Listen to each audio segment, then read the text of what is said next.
শুভ সন্ধ্যা বন্ধুরা। আজ আমি শেয়ার করতে চলেছি আমার একটি ধর্মীয় পীঠস্থান দর্শনের অভিজ্ঞতা।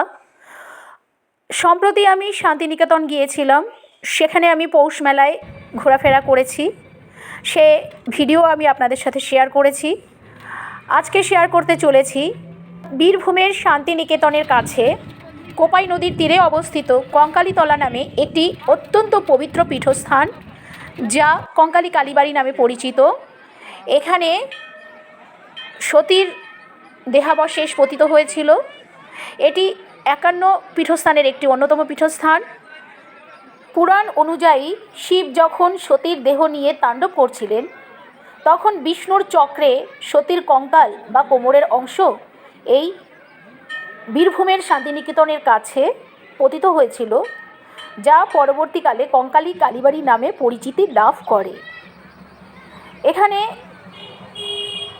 মূল মন্দিরের পাশেই আছে একটি প্রাচীন কুণ্ড বা পুকুর, যা খুবই জাগ্রত।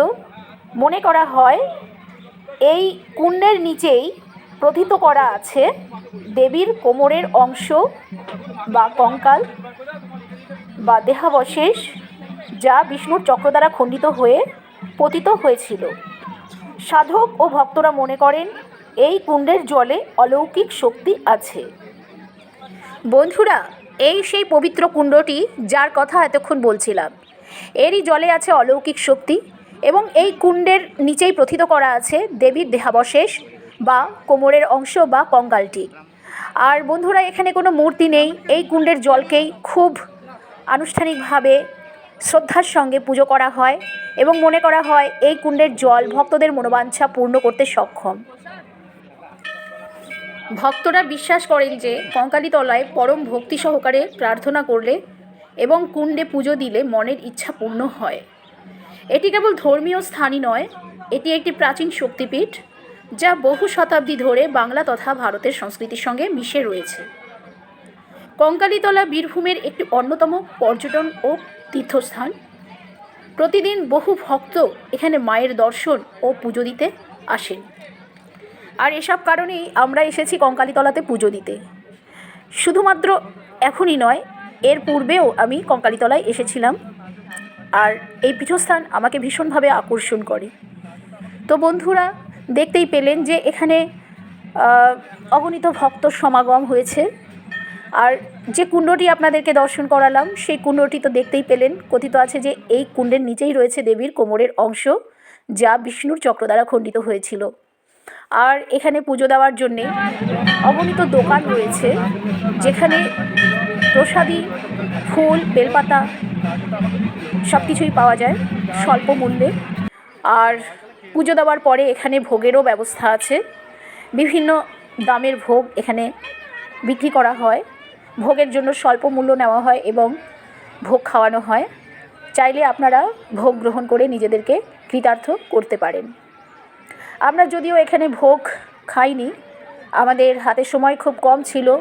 আমাদেরকে আরও একটি জায়গায় যেতে হবে, কারণ কলকাতায় ফিরতে হবে আমাদের। তার আগে আমাদের আরও একটি দর্শনীয় স্থান দর্শন করবার ইচ্ছে আছে, যা আজকেই আমরা পূরণ করব ভাবছি।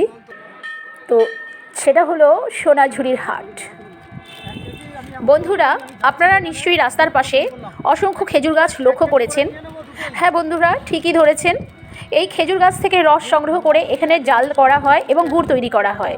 আর পথ চলতি মানুষেরা যারা বাইরে থেকে আসে এখানে পর্যটনের জন্য, তারা আকৃষ্ট হয়ে এইসব জায়গা থেকে গুড় সংগ্রহ করে। আমাদেরও গুড় সংগ্রহ করা হয়েছে। এখানকার গুড় সুস্বাদু এবং সুগন্ধি, মন প্রাণ ভরে যায়। যখন আপনারা আসবেন স্বচক্ষে দেখতে পাবেন বন্ধুরা, এবং গুড় সংগ্রহ করতে পারবেন। কঙ্কালী কালীবাড়ি ছাড়িয়ে আমরা এখন চলেছি সোনাঝুরির হাটের দিকে।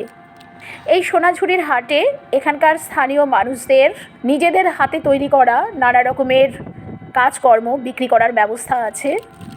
তার মধ্যে আছে বাটিক, বাতনি, হস্তশিল্প, সূচিশিল্প, নানা রকমের পুঁথি দিয়ে তৈরি কানের দুল, মালা, কোমরবন্ধনী।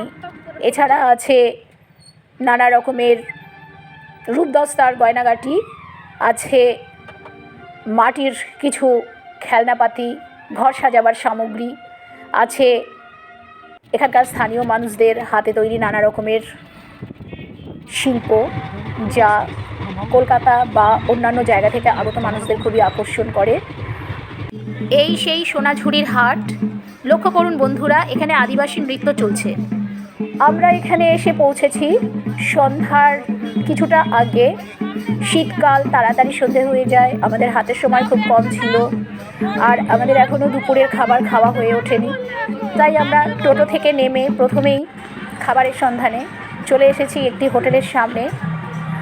আর এই হোটেলটি আমার কর্তা খুঁজে খুঁজে বের করেছেন। নামটা আগেই জানা ছিল ওনাদেরই ছাত্রদের মধ্যে কারুর পরিচিত এই হোটেল। তো সেই অনুযায়ী উনি খুঁজে খুঁজে এই হোটেলের সামনে আমাদেরকে সবাইকে নিয়ে এসছেন। উনি বলেছেন এই হোটেলে খুব সুন্দর খাবার দাবার পাওয়া যায় আর ভক্তি ভরে খাওয়া যায়। হোটেলটির নাম শকুন্তলা।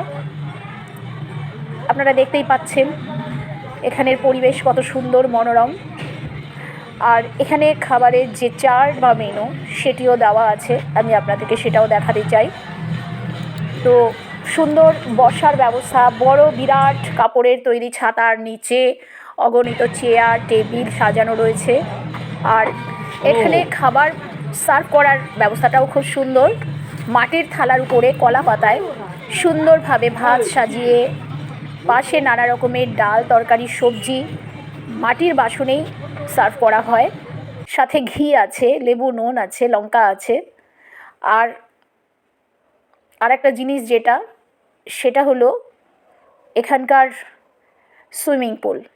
খুব সুন্দর একটা সুইমিং পুল আছে বাচ্চাদের, আর আছে সুন্দর মনোরম ফুলের বাগান। এছাড়া এখানকার প্রাকৃতিক সৌন্দর্য তো খুবই সুন্দর, যা আমি বর্ণনাই করতে পারছি না। আমরা হোটেল থেকে খেয়ে দিয়ে বেরিয়ে পড়েছি, এখন আমাদের ফিরতে হবে। তো ফেরার পথে আমরা সম্মুখীন হলাম একটি বাউল শিবিরের, যেখানে বাউলের গান আড্ডা চলছিল। সেই দৃশ্য আমি তুলে ধরেছি আমার ক্যামেরায় আর আপনাদের সাথে শেয়ার করছি। আশা করি আপনাদের ভালো লাগবে বন্ধুরা। যদি মনে করেন তাহলে সময় সুযোগ বের করে একবার অবশ্যই বীরভূমের কঙ্কালীতলায় ঘুরে আসবেন, মায়ের দর্শন করে শান্তি লাভ করবেন। আর সুযোগ পেলে অবশ্যই সোনাঝুরির হাটেও একবার ঘুরে নেবেন, তাহলে চিত্ত প্রসন্ন হবে সবার। এই কথা বলে তাহলে আজকে বিদায় নিচ্ছি। Tata, bye bye. শুনতে থাকুন বাউলের গান। যাবেন?